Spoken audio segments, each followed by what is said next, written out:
Have you ever felt alone? It's a simple word but very powerful.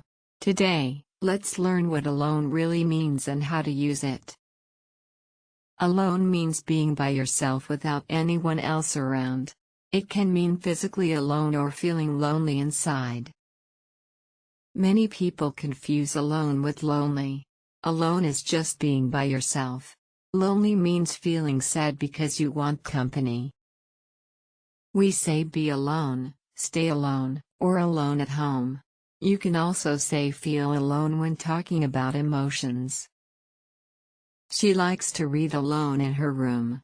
Sometimes I enjoy being alone to relax. He felt alone after moving to a new city. The cat was alone outside waiting for its owner. Anna moved to a new town.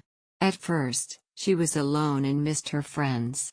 But soon, she found new people and felt happy again.